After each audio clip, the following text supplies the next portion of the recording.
até o verso de número 12.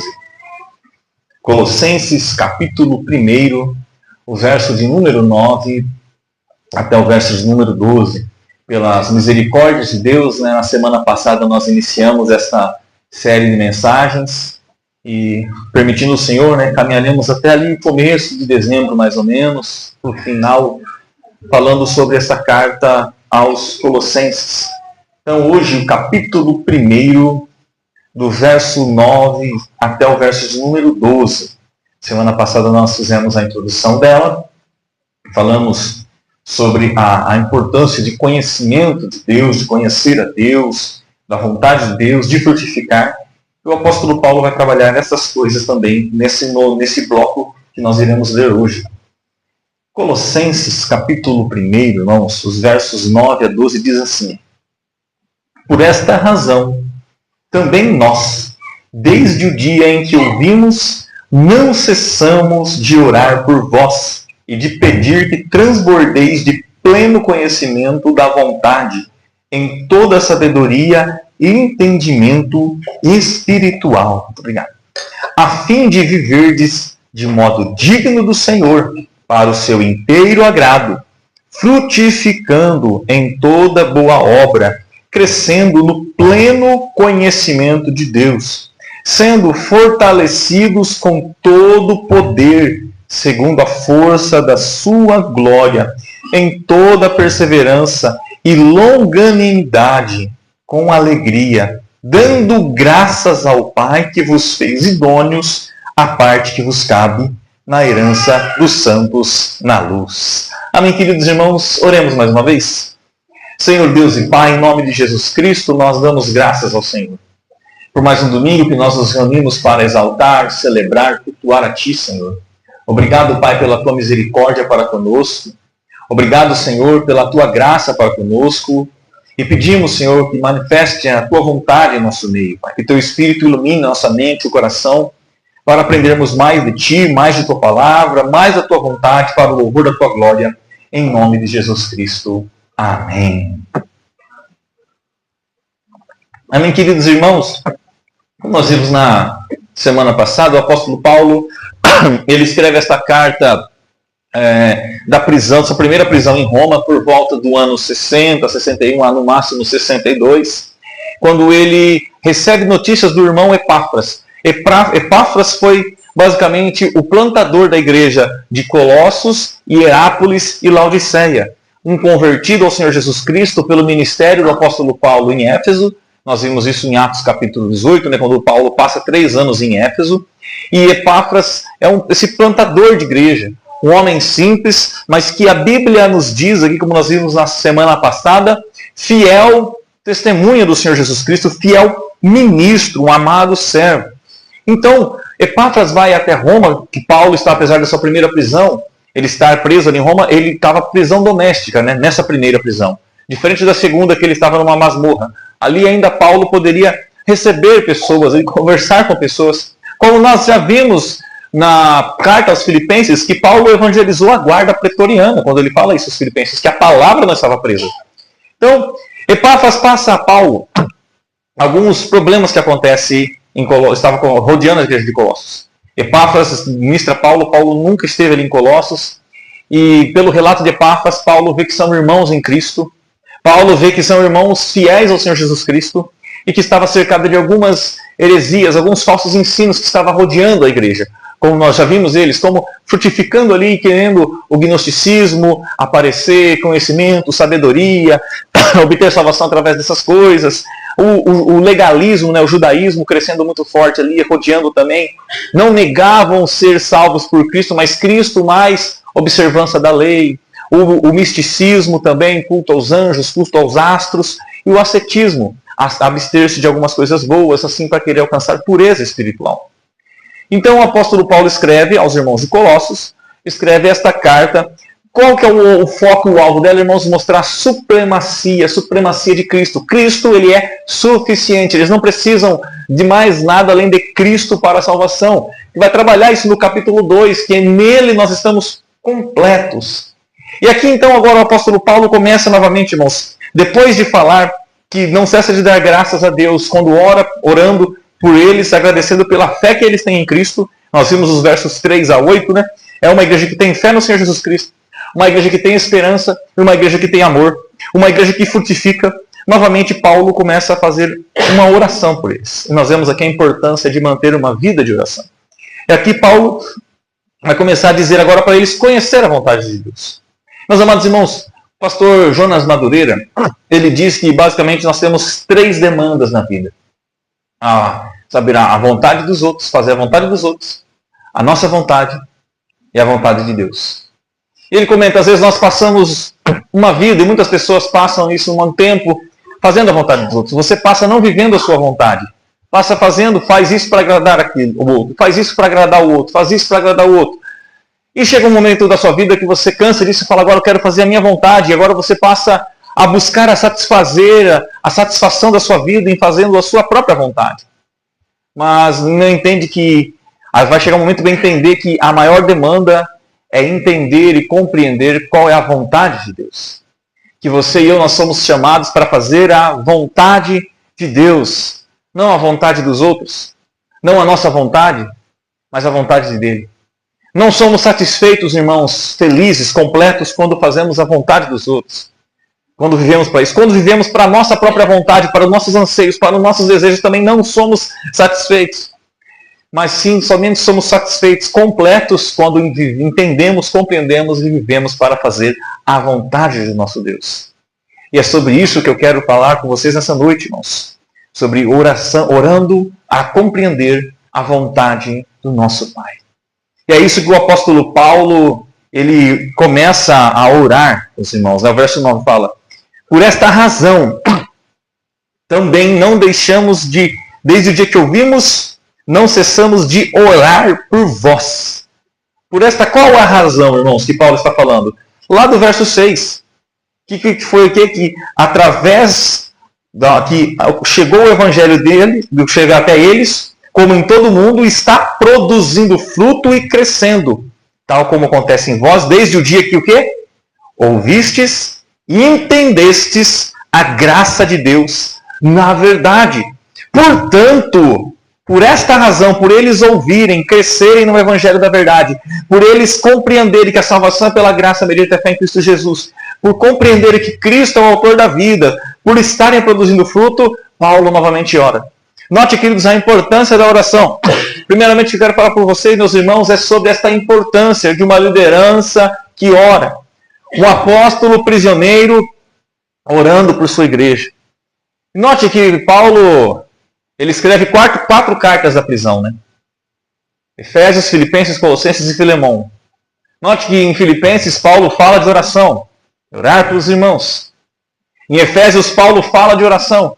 Oro por que vocês compreendam a altura, o comprimento, a profundidade, a largura do chamado de Deus. E em Colossos aqui também, Paulo ora pelos irmãos.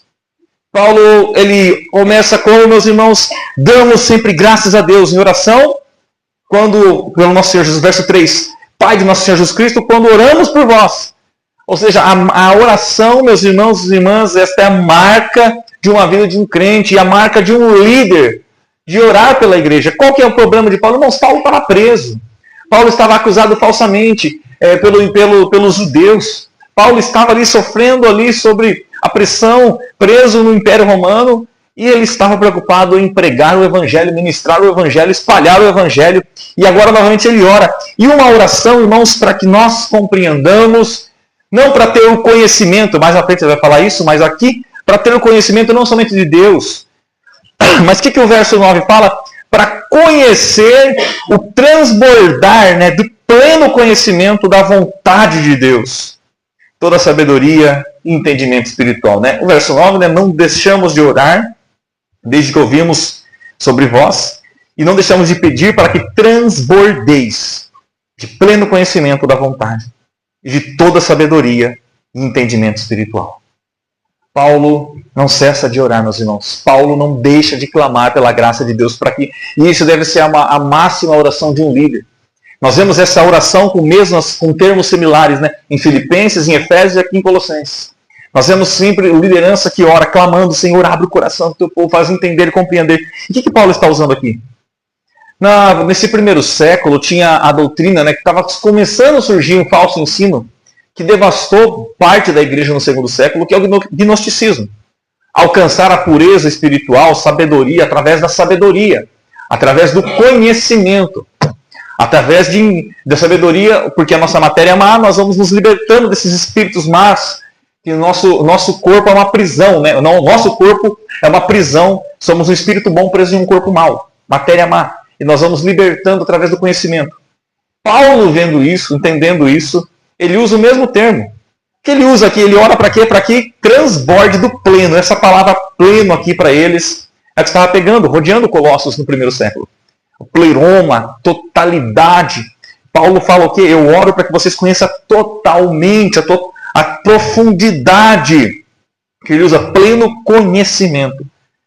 Transbordante. Então, enquanto vem a mensagem do Evangelho, enquanto vem falsas heresias, olha, vocês têm que. A salvação é por conhecer a sofia, dessa sabedoria, esse pleno conhecimento. Paulo usa novamente. Eu oro que vocês tenham pleno conhecimento da sua vontade e toda sofia, sabedoria.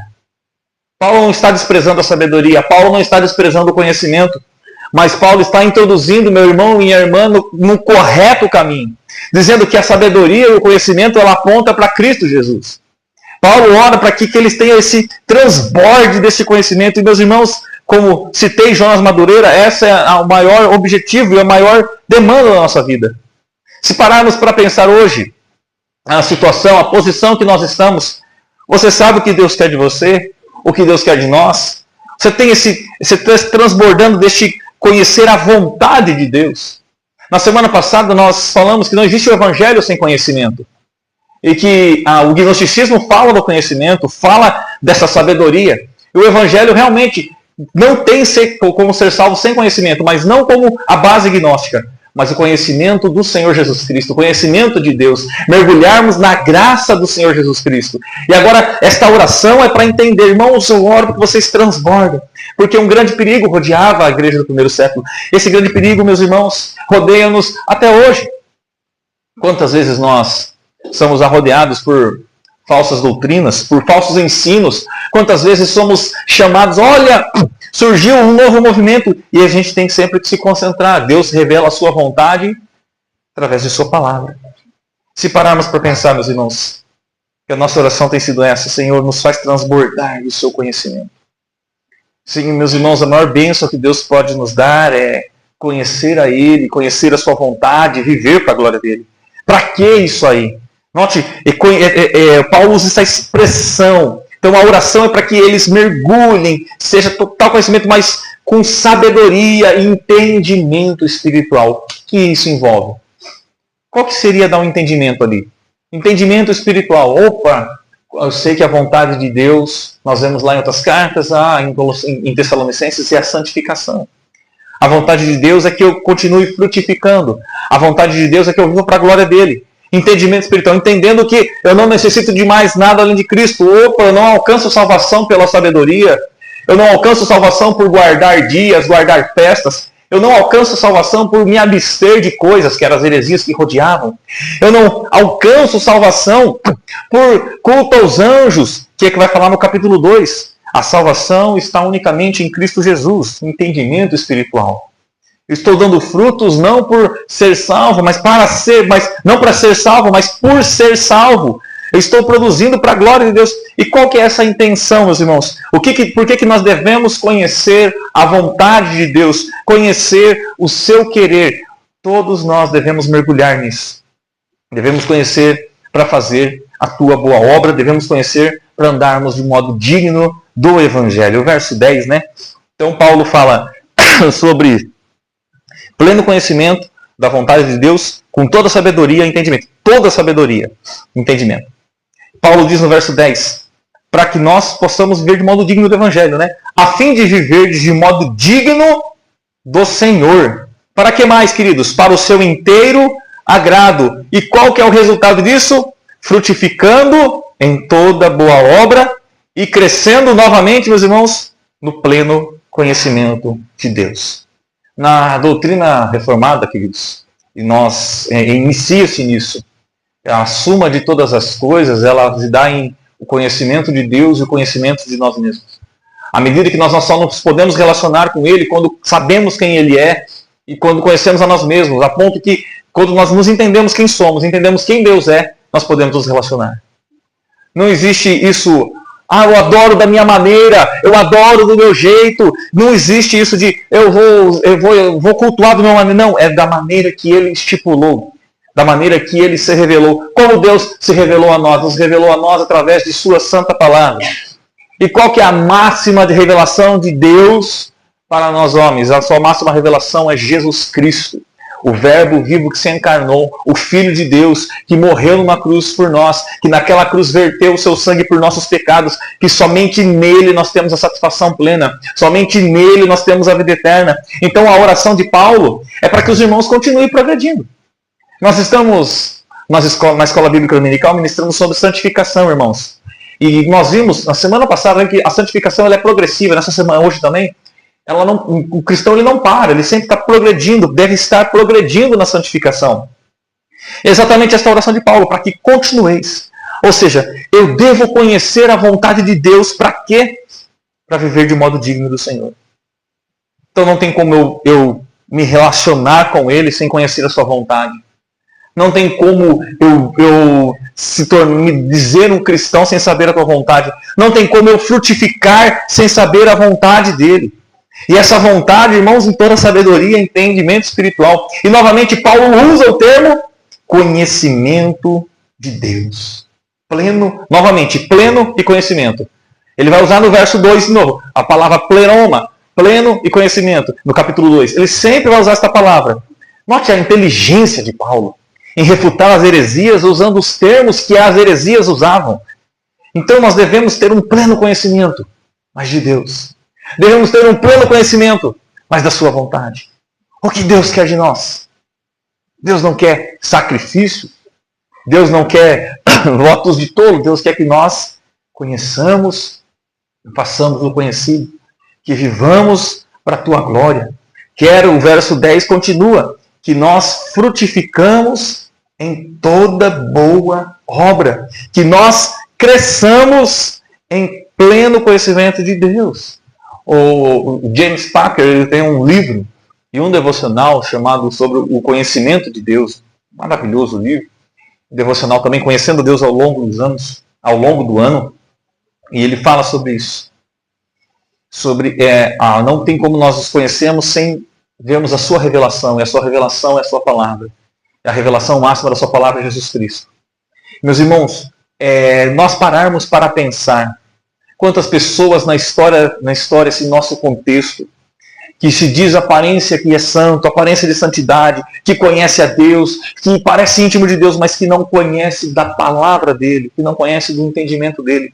Isso é muito importante, meus irmãos, a leitura da palavra, é muito importante a meditação na palavra, é muito importante a oração, que é o que o apóstolo Paulo está falando para eles aqui.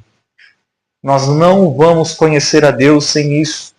Por isso a importância de participarmos, em cultuarmos, dos estudos, estar sempre juntos para conhecer o que Deus quer de nós. E conhecer a Deus para caminhar com Ele. Nós não podemos caminhar com Ele sem conhecer a Ele. Nós encontramos logo no princípio, em Gênesis, né, um homem que a Bíblia vai nos falar que conheceu muito a Deus. Né? Um homem que vai falar mais ainda, um termo hebraico, que andou com Deus. Enoque. E esse termo, andar com Deus, é ali conhecer, é caminhar lado a lado. O termo hebraico que aparece ali era halam, né? Andar, caminhar lado a lado, conheceu, era íntimo de Deus. Por isso Deus o tomou assim. O nosso caminhar com Deus deve ser desse mesmo dia a dia. Como que nós podemos, assim, pela meditação da palavra, pela oração, pela comunhão, pela instrução uns aos outros, orando uns com os outros. Isso produz o quê? Fruto. Novamente, não existe um evangelho sem conhecimento. Eu me lembro, há cerca de 6, 7 anos atrás, quando estava tendo os jogos regionais aqui em Lençóis, e um grupo de jovens, que sempre, jovens, não de uma placa de uma denominação, mas um grupo de jovens em Lençóis Paulista, cristãos, queriam fazer o evangelismo. E eu me lembro que falaram, vamos lá, entregue o panfleto. Se você não souber nada que falar, só fala que Jesus te ama e Deus te usar. Não é assim, meus irmãos. Isso não é evangelismo, por mais que a intenção seja boa. Boa intenção, ela não tem validade quando ela usa de artimanhas erradas, quando usa de erro teológico. A John Stott, ele vai falar sobre, comentando Romanos capítulo 10, que Paulo fala, eles têm zelo, mas sem entendimento. O John Stott diz, não basta zelo, não basta sinceridade. Por quê? Nós podemos estar sinceramente enganados. Nós pegamos uma pessoa de filosofia, que é as duas filosofias do primeiro século, pegamos um ateu estudado e falar o que você sabe, o que você entende. Nós nos enrolamos, porque não está firmado no pleno conhecimento de Deus. Hoje, eu vi desses vídeos curtos, do Views, uma pessoa que disse, fui à marcha para Jesus perguntar da fé das pessoas. E perguntou a uma pessoa, a uma mulher, o que é o Evangelho? Ela, acho que o Evangelho é uma religião, sim. O Evangelho é uma religião de transmitir as coisas boas, de fazer as coisas boas. Ela falou, e você é salva? Por que você é salva? Eu tenho batalhado todos os dias para isso, lutado, procurado obedecer para isso, para ser salvo, obedecendo ao Senhor Jesus, fazendo a vontade dele. E aí perguntou para ela, quanto tempo você é cristão? 32 anos. Note, meus irmãos, que tem alguma coisa errada. Se a pessoa não está entrando no mérito da salvação da pessoa, não, está entrando no mérito de imaturidade, porque o que ela falou não é o Evangelho, irmãos. O que ela falou, a maior perigo e que roda nas igrejas, por que você é salvo? Por que você é salvo? Se pararmos para pensar, meus irmãos, por que você é salvo? Porque eu oro, porque eu leio a Bíblia, porque eu vou à igreja. Nós estamos fazendo a oração do fariseu e do publicano, nós já vimos essa parábola. Como que o fariseu orava? Senhor, graças eu te dou, porque eu faço minhas orações, dou 2 vezes por semana, dou os meus dízimos. Não sou como este pobre publicano. Então note que nós estamos dessa maneira. E esse pensamento rodeia, meus irmãos, a igreja evangélica brasileira. Por que você é salvo? Porque eu oro, porque eu procuro fazer boas coisas, porque eu estou produzindo fruto. E quando nós entendemos que essas coisas não são para ser salvos, mas são por nós sermos salvos. Se perguntar para você, meu irmão, minha irmã, o que é o Evangelho, talvez qual seria a sua resposta? E essa é a vergonha da igreja brasileira. Se perguntar para um muçulmano sobre o Alcorão, ele vai saber responder. O que é o islamismo, ele vai saber responder. E para muitos evangélicos, como eu falei, esta pessoa estava há 32 anos na igreja. Salvação pela graça não anula a responsabilidade humana. O que é o Evangelho? O Evangelho é o poder de Deus. Romanos 1, 16, 17 em diante. Para a salvação de todo aquele que nele crê, primeiro do judeu como também do grego, do gentil. Mas que poder é esse? O Evangelho é Jesus Cristo. O Evangelho é a boa notícia que estávamos condenados, perdidos, nascemos mortos em delitos e pecados, mas Deus, sendo rico em misericórdia, com o teu grande amor com que nos amou, estando nós mortos em pecados e delitos, Ele nos deu vida com Cristo Jesus. O Evangelho é Isaías 53, que Ele pega o servo sofredor e esmaga, fazendo-o enfermar, morrendo em nosso lugar. O Evangelho é a cruz, que naquela cruz Cristo nos salvaste.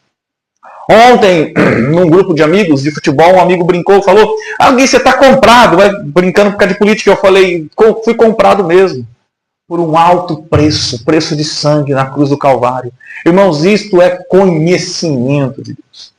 Às vezes nós temos aversão à palavra conhecimento. Não está falando de um conhecimento acadêmico, está falando, é um conhecimento que nós já cansamos de explicar. Conhecimento espiritual, sabedoria do alto, quando eu ministrei em Tiago, que Deus revelou a muitos irmãozinhos que talvez não tinham nem leitura, mas que doutores de Harvard não chegaram a este conhecimento. Então note, esse conhecimento, queridos, está acessível a todos nós. Este conhecimento que Paulo ora, Epáfras, inclusive, não era sábio como Paulo, Epáfras não era instruído, Epáfras no sentido acadêmico. Epáfras não foi formado na lei como Paulo, e ainda assim era cheio da virtude do Espírito Santo de Deus, porque este conhecimento está acessível a todos nós. E esta é a oração de Paulo, pleno conhecimento da vontade do Pai, pleno conhecimento de Deus. Por que o Evangelho não frutifica tanto no Brasil? Por que o Brasil, dizendo-se ter cerca de mais de 50 milhões de cristãos, hoje deve ter passado isso, é o país que é? Por que vamos tirar a questão política? Por que o brasileiro é corrupto? Porque o brasileiro é corrupto. Ou a política, ela é uma expressão do que é o seu povo. Por que o brasileiro é mal visto em países aí fora? Se nós temos 50 milhões de cristãos. A carreta furacão querendo atrapalhar. Então, irmãos, aí vendo um vídeo também de um ateu. Esse é ateu à toa, porque é desonesto ainda na interpretação bíblica. Foi numa feira, encontrou uma cristã, falou, te dou R$5 em moedas só para participar essa enquete. Aí participou da enquete, fez uma pergunta para ela, ela errou. Ele falou, você é cristã? Só quer em Jesus Cristo? Se eu te der mais um saco de moeda desse, você renuncia a sua fé em Cristo? Eu renuncio. Por dinheiro. Olha o nível de fé. Então, nós temos 50 milhões numéricas. Nós temos 50 milhões de cristãos com carteirinha, batizado, registrado. Mas a igreja invisível no Brasil chega a 50 milhões de cristãos? Porque não é possível. Um país, irmãos, uma cidade, o evangelho, aonde entra, ele muda. O evangelho não ficou parado no primeiro século, queridos irmãos. O evangelho chega a Éfeso, cidade de 300 mil pessoas, no primeiro século, um polo, cidade da deusa Diana, de vários deuses, mas um da deusa Diana. O evangelho faz um estardalhaço na idolatria, a ponto que os ex-bruxos pegam e vão queimar os seus livros em praça pública, porque o evangelho, que é o poder de Deus, traz transformação, salvação, santificação. O evangelho chegou em Colossos, irmãos, uma pequena cidade, e transformou aquela cidade. O evangelho, ele é uma bênção espiritualmente para a igreja, mas também socialmente. Em países que o evangelho é pregado, majoritariamente, nós vemos que até socialmente, as pessoas, cidadãos, são diferentes. Abençoa por graça comum que nós já estudamos na Escola Bíblica Dominical. Então tem alguma coisa errada. Nós usamos sempre uma frase, né? As pessoas falam, se você for na cadeia, você encontra a Bíblia. Nomes que nós não encontramos na rua, nós encontramos lá. Você lá na cadeia, você encontra nomes bíblicos. Malaquias, Sofanias, Ezequiel. Está tudo na Bíblia. Sofanias. Eu nunca encontrei um Sofanias ainda. Quem sabe? Sofanias, Salatiel, Melquisedeque. Tem tudo. Aonde nós erramos. Muitas vezes os pais, quando ensinam e instruem, não erram. Aí é o filho mesmo que não ouve. Mas muitos pais acabam errando quando só pensam, meu Deus, eu levei esse menino para a igreja. Não é levar para a igreja. Não é ensinar o caminho, mas é ensinar no caminho. Tomar a mão, caminhar junto, demonstrar, falar. Então, é esse conhecimento, irmãos. Novamente, muitos pais fazem isso e os filhos são responsáveis. Muitas vezes não querem, os pais não devem se cobrar. Eu ensinei. Ensinou, meu irmão. Descansa no Senhor, que Ele tem o poder salvífico. Mas olhe isso. Então nós devemos crescer em todo o conhecimento da vontade de Deus, de sabedoria e entendimento espiritual. Para quê? Para andar de modo digno do Evangelho. Para andar de uma maneira aceitável do Evangelho. Então que conhecimento que é esse? A salvação é pela graça. Como que essa mulher, novamente, do vídeo que eu deveria responder, fala, o Evangelho é Jesus Cristo. Não é um conhecimento que está restrito a pastores, irmãos, é todos. O Evangelho se revela na pessoa de Jesus Cristo. Quem é Jesus? O Cordeiro de Deus que tira o pecado do mundo. Nele habita, que nós vamos ver a semana que vem, toda a plenitude do Pai. O Evangelho o mundo não pode se salvar, então Deus preparou um Salvador. O Evangelho ele estava perdido, então Deus preparou um Cristo para me libertar. O Evangelho é o Senhor da glória, a boa notícia, Jesus Cristo. Isso é o Evangelho. Isso é ser cristianismo. Por que você é salvo? Porque naquela cruz o Senhor Jesus se entregou, derramou o seu sangue por nós. Note que nós não fizemos nada para ser salvo, Ele fez por nós. Então, entendendo isso, nós passamos a fazer as boas obras, por sermos salvos. Entendendo isso, conhecendo isso, nós rejeitamos as heresias. Aí chega as heresias, olha, a salvação é pelo conhecimento. Não, a salvação está em Cristo. Olha, a salvação é Cristo, mas observar guardar o sábado, guardar-se de comer alimentos. Não, a salvação é Cristo Jesus. Olha, você precisa se abster de algumas coisas para você alcançar a bênção de Deus. Não. Cristo, nele eu estou completo, que nós vamos ver no capítulo 2. Paulo fala, neles fostes inteirados. Irmãos, a carta aos Colossos vai sempre nos resumir isso. É Cristo.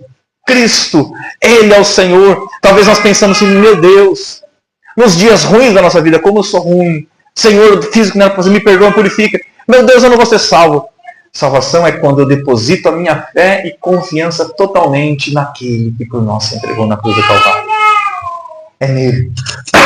Somente por ele, para ele são todas as coisas. Quando nós entendemos isso, meus irmãos, aí nós passamos a viver de modo aceitável. Passamos ao agrado e a frutificar. Note que Paulo está sempre usando esse termo. É um termo que Jesus usou em Mateus, usou no Evangelho de João.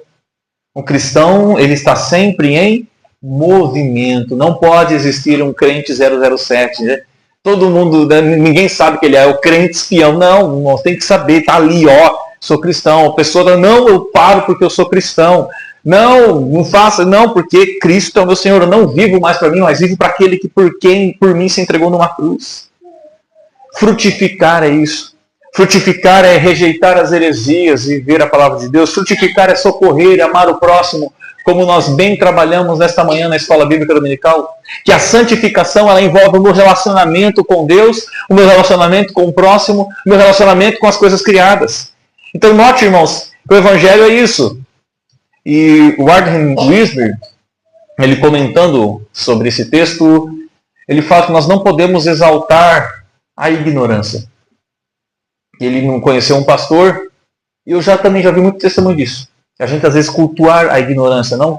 E nós, ao mesmo tempo que nós não podemos cultuar o intelectualismo, não podemos cultuar a ignorância. O Warren Wiersbe, ele fala sobre um pastor que dizia assim, olha, eu não tenho letra, eu não sou estudado, nunca frequentei escola, no sotaque dele, lá falando errado, eu não sei nada, tudo que sei é Deus que dá. Eu não sabia pregar, não sabia falar, não sabia ministrar, então não deve-se se cultuar a ignorância. Temos muitos pregadores, homens de Deus, que não tiveram a oportunidade de cursar, formar-se academicamente em uma teologia. Quem, pastor? Um deles conhecido como o príncipe dos pregadores, Charles Haddon Spurgeon, do século XIX. Mas eram homens de Deus que se mergulhavam, debruçavam no seu estudo não formal, em conhecer, ler a Bíblia, meditar, praticar a palavra, entender, compreender. Novamente, é um conhecimento que está acessível a todos. Não precisa pagar nada, irmão. Não precisa pagar nada, minha irmã. Está acessível. Isso que nós devemos orar, clamar, Senhor, revela-te a mim este conhecimento, Pai. Espírito Santo de Deus, abre os meus olhos para compreender a tua vontade. E ainda mais do que isso, esse conhecimento, meus irmãos, ele é um conhecimento que gera a atitude, né? Porque nós devemos conhecer para nos portarmos como cristão, que é o que fala no verso 10, a fim de viver modo digno. Ou seja, não é um conhecimento do gnosticismo. Que eu conheço, é um conhecimento prático. Ele reflete em minhas obras. Eu conheço para praticar, viver de modo digno. Eu conheço para frutificar em toda boa obra. E o que? O verso 10, final, para crescer no pleno conhecimento de Deus. Mas ainda mais, irmãos, conhecer a vontade de Deus é para nós conhecermos a Ele, para fazermos a sua obra, é para nós também sermos fortalecidos diante das adversidades da vida. O verso 11... pleno conhecimento de Deus, sendo fortalecidos com todo o poder, segundo a força da sua glória. Em um conhecimento, conhecer a vontade de Deus, nós podemos nos relacionar com Ele, nós podemos viver com Ele, e nós somos por Ele fortalecidos para enfrentar todas as dificuldades. O conhecimento da vontade de Deus também nos faz perseverar e andar longanimamente em todo o caminho. O verso continua, né? Com toda perseverança, longanimidade, com alegria. Queridos, então note, eu sempre digo, o cristão ele deve ser a pessoa mais feliz dessa terra. Por quê, pastor? O texto que eu preguei lá no fundo já diz tudo, né? 1 Coríntios, capítulo 15, dos 56 a 58. Que o aguilhão da morte é o pecado, a força do pecado é a lei, graças a Deus que nos dá vitória por nosso Senhor Jesus Cristo. Portanto, irmãos, sede sempre constantes, firmes, sempre abundantes na obra do Senhor, o nosso trabalho não é vão no Senhor. Porque Deus nos dá vitória por meio de Jesus Cristo, nós devemos sempre permanecer, percorrer a carreira que nos está proposta. Então, note como que o conhecer a vontade de Deus está ligado a um monte de coisa, irmãos.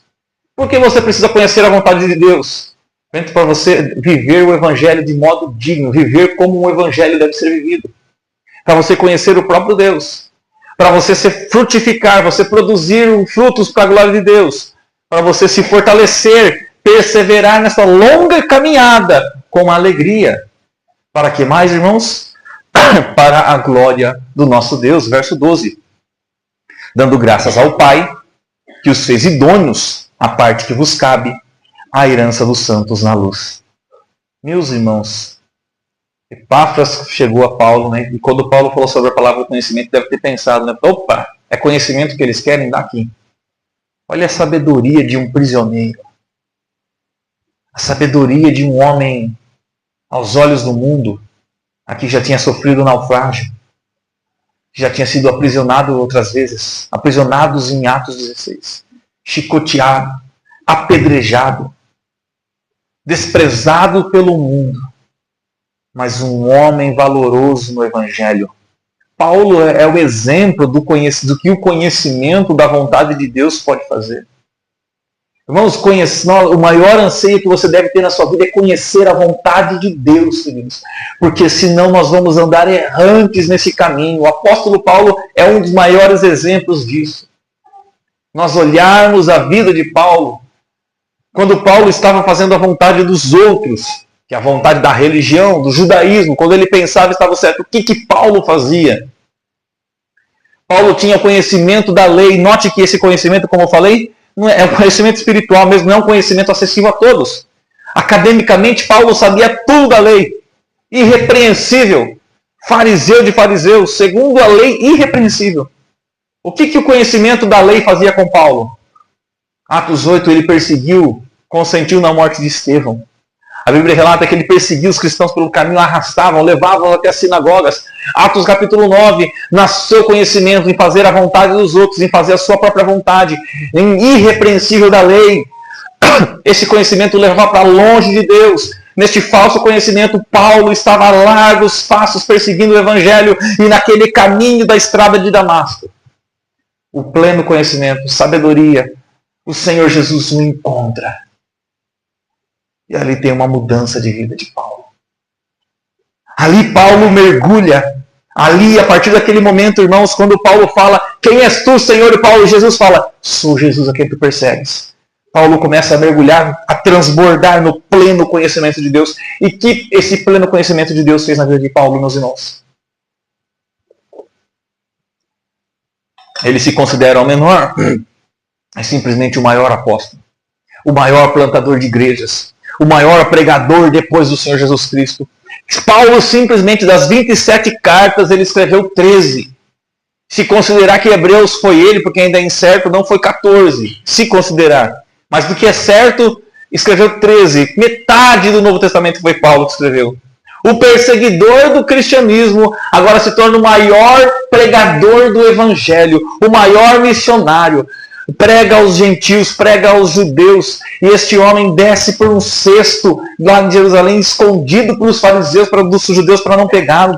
Ele é apedrejado, ele é chicoteado. Em Atos 16, ele expulsa um demônio, ele prega o Evangelho. Ele é preso. E o que Paulo estava fazendo, irmãos, na sua prisão? Quando ele foi em Atos 16, não estava murmurando. Note como que o conhecimento, nós vemos isso na vida prática de Paulo, né? Paulo estava fortalecido, Paulo estava com perseverança, Paulo estava com longanimidade e Paulo estava com alegria. Note o que Paulo fazia. Atos 16, perto da meia-noite, cantavam e louvavam ao Senhor. Como pode? Como pode isso? Alguém que foi fazendo a boa obra. Nós faríamos como hoje? Senhor, eu sou teu servo. Quantas chicotadas eu tomei, eu não admito, Senhor. Manda um raio na cabeça deles. Ó Deus de misericórdia. Paulo está louvando a Deus. Paulo se lembra das palavras de Jesus: bem-aventurados sois vós quando perseguidos, humilhados, caluniando, dizendo todo mal contra vós por minha causa. Exultai e alegrai, porque grande é o vosso galardão no céu. Irmãos, note como que o conhecimento da vontade de Deus nos faz viver mais feliz, contente, com propósito nessa vida. Viver com propósito não tem como sem conhecer a vontade do nosso Pai. E qual que é o grande problema nosso? A igreja do século XXI, ela tinha um problema que estava sondando a igreja de Colossos. O misticismo. Tem até uma canção. O que é falado nessa passagem de Atos 16? O que nós focamos? Houve um terremoto. O anjo veio, abriu as cadeias e libertaram Paulo. Esse não é o maior episódio. O maior episódio é ser fiel mesmo na prisão. É ser fiel mesmo sob chicotadas. É ser fiel sabendo, conhecendo mesmo diante das adversidades. Como ele escreveu esta carta. Ele estava aprisionado. Mas quando nós conhecemos a Deus e a sua vontade, nada pode nos abalar. Ficamos ali consternados, entristecidos, mas não abatidos. Nos levantamos e prosseguimos. Por que Paulo prosseguiu, meu irmão? Porque ele transbordou do pleno conhecimento da vontade de Deus, do conhecimento de Deus, com perseverança, com fortalecido, com alegria. Se nós olharmos para isso, queridos, nós vemos que na carta do apóstolo Paulo a Timóteo, ele chega num momento da vida que ele fala: todos me abandonaram. Demas, amando o presente século, da graça, foi Tito para a Dalmácia. Só Lucas esteve comigo. Mas no meu primeiro julgamento, ninguém me assistiu, mas o Senhor me assistiu. O que esse pleno conhecimento faz, irmãos? Nós pararmos para pensar em Romanos capítulo 8. Em todas as coisas somos mais que vencedores, todas as coisas cooperam para o bem daqueles que amam a Deus. Nada nos separa do amor de Deus. Como nós podemos falar isso com tanta desgraça no mundo? Com tantos problemas? Às vezes nós passamos por tragédias. Como que eu posso relacionar isso? Quando nós entendemos que o Senhor estamos completos, perfeitos, que Ele está conosco e que nem a morte nos separa, que nós vamos para Ele, que vivemos para Ele. Então, você, só podemos viver de modo digno do Evangelho quando conhecemos a vontade de Deus. Então, meu irmão, minha irmã, os jovens, aqueles que nos escutam, o maior anseio da sua vida deve ser conhecer a vontade de Deus, conhecer a Deus. É engraçado, né? Olhamos para o apóstolo Paulo, para pensar que loucura, chega no final da vida, aos olhos do mundo, um derrotado. Imagine Paulo na visão do judaísmo. Paulo, você tinha tudo para ser o próximo Gamaliel. Irrepreensível. Você seria o maior fariseu de todos os tempos. O maior religioso de alta posição. Mas na visão disso ele é perseguido, desprovido financeiramente, aprisionado várias vezes. E na sua última carta a Timóteo está numa masmorra. E a preocupação dele que ele fala: traga a capa que eu estou com frio, mas me traga os pergaminhos. Mas eu fico maravilhado com a frase final da vida de Paulo. E é o anseio para a minha vida, chegar ao final da minha vida, com lucidez, chegar à terceira idade, sabendo perto do meu fim, é o meu anseio. Quanto a mim, estou sendo oferecido como oblação. Combati o bom combate, completei a carreira, guardei a fé, desde já está preparada a coroa de glória para mim, mas não somente para mim, mas para todos que amam a tua vinda. Queridos, não há nada melhor do que conhecermos a vontade de Deus. Não há nada melhor do que conhecermos a Deus. E Ele nos fortalece, nos conforta, nos faz perseverar. Paulo perseverou porque ele sabia em quem ele tinha crido. Então o que Paulo fala aos Colossos: se há uma coisa que nós podemos fazer, meus irmãos, maior do que os nossos anseios, maior do que o nosso sonho de faculdade, maior do que os nossos sonhos, materiais, é conhecer, é transbordar deste conhecimento da vontade do Pai. Senhor, o que o Senhor quer de mim? Nós podemos nessa noite, meus irmãos, como no início desse sermão, a demanda da vida, conhecer a vontade de Deus, se parar para perguntar: você sabe o que Deus quer da sua vida? Você está vivendo até hoje para a sua vontade ou para a vontade de Deus? Para a nossa vontade nós vamos nos frustrar. Conhecer a vontade de Deus não quer dizer vida fácil. Exemplo, o apóstolo Paulo. Mas é uma pessoa que viveu perseverante, fortalecido, com longanimidade e com alegria. Conhecer a Deus e a sua vontade, meus irmãos, deve ser o nosso maior anseio. Assim conseguimos compreender que os problemas da vida não nos separam dele. Conseguimos compreender que nós não entendemos tudo. Não entendemos porque acontecem alguns desastres em nossa vida, porque aconteceu um imprevisto. Mas entendemos que Deus está no controle desse imprevisto, que Deus está no controle dessa situação e que isso não me aparta das bênçãos dele. E que eu estou doente não quer dizer que Deus está contra mim. Se eu for isso, não é porque eu pequei. Que nessa vida vamos ter problemas. Mas Deus está conosco em todo o tempo. Por outro lado, meus irmãos, o que a falta de conhecimento faz? Note que eu estou falando de um conhecimento que é prático. O conhecimento da vontade de Deus resulta em frutos. Então, não é... Infelizmente, tem muitas pessoas que existe um falso conhecimento, gera arrogância. Pessoas que sabem de Bíblia, mas não têm amor ao próximo. Pessoas que sabem de teologia, e existem pessoas que sabem de teologia, que são bons de teologia, até escritores, mas não vivem, não amam, não perdoam. É um falso conhecimento. O conhecimento que Paulo está relatando é um conhecimento que gera prática, que gera amor, que gera piedade, que gera obra no Senhor. O que nós podemos ver com isso?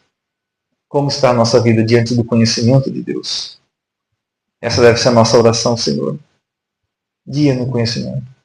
Que, por outro lado, a falta do conhecimento do Evangelho, irmãos, é destrutiva. Dentro da igreja, qual que é o problema da falta do conhecimento? O que falta de conhecimento bíblico faz? Conhecimento prático. Nós temos doutrinas por aí, heresias. Se crente está doente, é porque está em pecado. Tem pessoas, em outros momentos, tem pessoas que não, na história da igreja, que não tomavam remédios, porque não, Deus cura na hora, porque Jesus levou toda a enfermidade. Falta de conhecimento. Falta de conhecimento, dar ouvido a falsos profetas. Pessoas que destruíram o seu casamento porque ouviu uma profecia que Deus ia tirar o marido e ia dar um marido melhor. Heresia! Pior do que heresia! Diabólico! Que Deus, ele é contra isso. Deus, ele abomina, ele odeia o divórcio. Como que Deus vai tirar seu marido? Só se matar. Falta de conhecimento. Falta de conhecimento, o ano de 2020, pandemia. Sempre digo que a vacina é o chip da besta diluído. Meus irmãos, que falta de conhecimento. Olha como a nossa igreja, quando eu falo nossa igreja, não é a igreja do Lucas, a nossa igreja brasileira está caminhando. Pessoas que acreditam no raio-x de Deus, o homem que revela placa de carro, placa de RG, CPF. Por que eu quero alguém que revela o meu RG, CPF? E as igrejas correm atrás disso. Semana passada eu falei num rapaz, um falso apóstolo, né? Está pregando, e a igreja lotada, e ele dizendo que ele tem acesso. Essas palavras viraram marketing agora, né? Ele já viajou até o ano, sei lá, 3.000, não sei quanto, e ele vai ver o que vai acontecer, ele vai saber o que vai acontecer lá. Mas se você perguntar, você sabe da volta de Jesus? Hein? Eu vou ter que explicar direitinho para vocês. É enrolão ainda, e o povo fala, e o povo acredita. Olha, é que eu não posso falar, eu fui proibido no mundo espiritual de falar o que acontece no ano 2052. Falta de conhecimento do povo, e o povo acredita nessas charlatanismo, nessas lorotas. Esse mesmo cidadão pregando o espiritismo dentro de uma igreja, né? Porque ele falou, eu conversei com o fulano de tal, que já estava morto, porque eu tenho acesso. Eu fui até lá. Eu conversei com Moisés. Irmãos, isso é espiritismo, isso é lorota, isso não existe. Os mortos não voltam para falar com os vivos. Quem te disse isso? A palavra de Deus. A falta de conhecimento, meus irmãos, levou pessoas na história da igreja a fazer, dentro da igreja, a fazerem loucuras. A falirem. Dar todo o seu dinheiro na igreja, porque o líder falou, dá tudo que você tem que Deus vai te dar em dobro. Falta de conhecimento. Por isso que também em Eclesiastes, Provérbios, exalta a sabedoria ali é Cristo. Porque, novamente, é um conhecimento acessível, irmãos. Não é um conhecimento que está restrito nas faculdades. É um conhecimento acessível a todos. Paulo está falando isso no primeiro século. Pessoas que não tinham escola, que não tinham leitura, a sua grande maioria. É um conhecimento acessível a todos. A todos aqueles que buscam, que queiram conhecer a vontade de Deus. Então, irmãos, quer se livrar do mal? Quer andar bem nessa vida? Você quer, meu irmão e minha irmã, andar fortalecido, com perseverança e longanimidade, com alegria? Busque conhecer a vontade do Pai. Esse deve ser o nosso maior anseio. Outro ponto importante que nós vemos aqui, queridos, É sempre a oração incessante, aqui é a oração da liderança, né? Nós sempre estamos orando pela igreja, orando para que os irmãos conheçam. Essa é a minha oração como apóstolo Paulo, para que transbordeis, para que mergulheis mais e mais e mais, para conhecer a vontade do Pai. Quando nós conhecemos a vontade dele, nada pode nos abalar. Vem provações, vem lutas, mas elas não são suficientes, porque nós temos um foco, um alvo, que é Cristo. Por que a igreja permanece de pé até hoje, irmãos, diante de tantas provações? Diante de tanta perseguição? Esta palavra, esta igreja cristã, ela foi a igreja mais perseguida de todos os tempos, irmãos.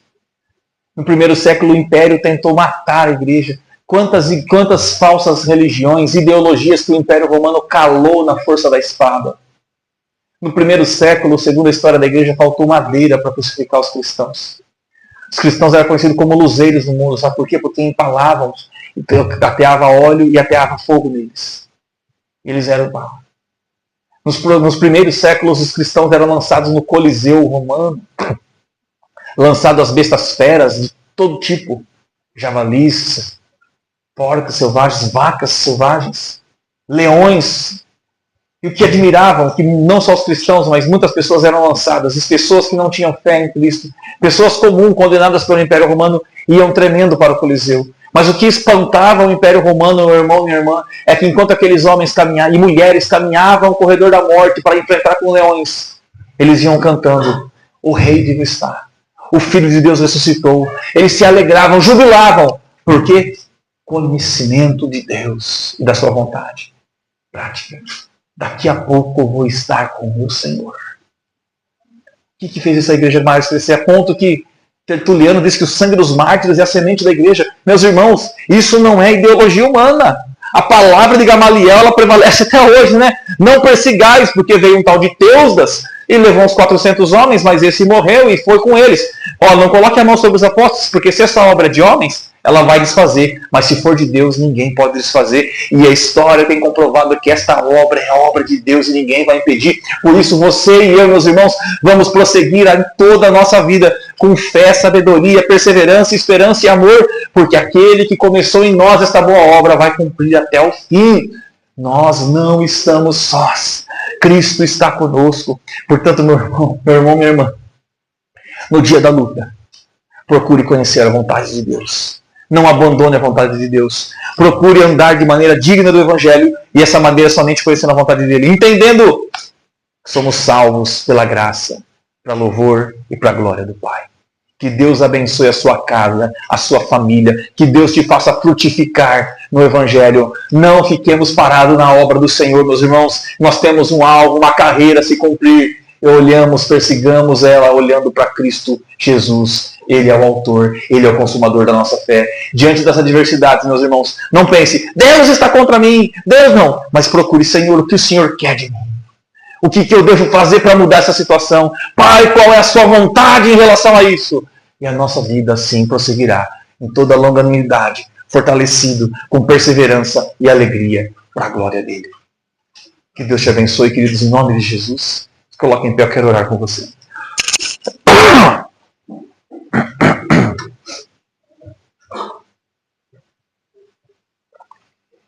Há uma canção, irmãos, por ela não ser também totalmente congregacional, né? Nós não cantamos ela, mas é uma canção boa de reflexão. Nós não temos por cantar no culto, porque ela fala assim, é uma canção eclesiológica, né? Ela fala mais da igreja do que do próprio Cristo, mas é uma canção verdadeira. Então, quando eu falo que não é uma canção para cantar no culto, não quer dizer que não seja boa, mas é uma canção, e outras igrejas cantam, né? Então, pastores são responsáveis por lá. Estou falando, avaliando que é uma canção mais eclesiológica do que cristocêntrica, nós não cantamos, mas ela tem uma verdade bíblica. Ela fala: pressionados, mas não desanimados, abatidos, mas não caídos. E o refrão dela é: não caminhamos pelo que vemos, o que nos move é o que nós cremos. Nação Santa, somos a tua igreja. Fala: a perseguição não parou a igreja. E vocês conhecem a música, não sei o que, os leões não pararam a igreja do Senhor. Por quê, queridos? Porque prossigamos no conhecimento da vontade de Deus. Não é um conhecimento intelectual, é um conhecimento apenas, é um conhecimento prático, frutificando para a glória dele. E a perseguição, irmãos, que não parou a igreja do passado, Os leões que não pararam a igreja do passado. As guerras mundiais que o século passado teve, que não pararam a igreja. São sinais que sempre nos diz que nenhuma perseguição presente, nem nada nesse presente, nesse futuro, parará a igreja do Senhor. Porque o rei está vivo. Porque o cabeça da igreja está vivo. Pressionados, mas não desamparados. O Senhor está conosco. Lembre-se que Jesus está conosco todos os dias. Mesmo nos dias de mais aflições de nossa vida. Ele está conosco. Oremos. Senhor Deus e Pai, em nome de Jesus Cristo, queremos dar graças, bendizer e louvar o Teu nome. Obrigado, Pai. Obrigado por esta palavra do Senhor, por esta mensagem. Clamamos que a graça do Senhor venha sobre nós, Pai. Eu oro, Senhor, como o apóstolo Paulo orou por Colossos, Pai. Oro, Senhor, nesta igreja, neste século. Oro pelos irmãos, Pai. Como líder na igreja, não como melhor, maior, mas como líder, eu oro, Senhor, clamando para que o Senhor nos façais, Senhor, transbordante, Senhor, transbordar de todo o pleno conhecimento da Tua vontade, Pai. Com toda a sabedoria e entendimento espiritual, Senhor. Para que nós, Senhor, vivamos de modo digno do Evangelho, Senhor. Senhor, para que nós possamos frutificar, Pai. Produza em nós frutos, Senhor. Queremos mais de Ti para produzir frutos. Para que nós possamos prosseguir no conhecimento do Senhor, Pai. Para que nós, assim, sejamos fortalecidos, Senhor. Com toda perseverança e longanimidade, com alegria para a Tua glória. Senhor, assim como a igreja de Colossos, Pai, era a igreja do Senhor. Nós, a igreja no núcleo, somos igreja do Senhor, Pai. Aplique em nós a boa obra da redenção. Obrigado pelo perdão dos pecados. Obrigado pela vida eterna. Obrigado, Senhor, por nos ministrar que está conosco no dia mau, no dia da aflição. E eu oro, Senhor, por nós, Pai. Eu oro pela Tua igreja. Para que o nosso maior anseio, Senhor, seja conhecer a Tua vontade, Pai. Senhor, para que o nosso maior anseio seja conhecer o pleno conhecimento da Tua vontade, Senhor. Faz em nós a Tua obra, Senhor. Faz em nós o Teu querer, Senhor. Somos a igreja, Senhor, do século XXI. A Tua igreja perseverou até aqui, Senhor. E na força do Teu Evangelho, perseveraremos até o fim, até a volta do Senhor Jesus Cristo, Senhor. Por isso, Senhor, que este Evangelho, que a Tua vontade venha sobre nossa casa, nossa família, os filhos dos filhos. Que o nosso maior anseio seja viver para a Tua glória, fazer a Tua vontade, Pai. Em nome de Jesus Cristo, Senhor. Em nome do Senhor Jesus Cristo. Por isso te louvamos, te bendizemos, te adoramos, ó Pai. Porque tudo isso é para a Tua glória. Em nome de Jesus. Amém. Amém, meus queridos irmãos. Ainda em pé, quero chamar a equipe de louvor à frente.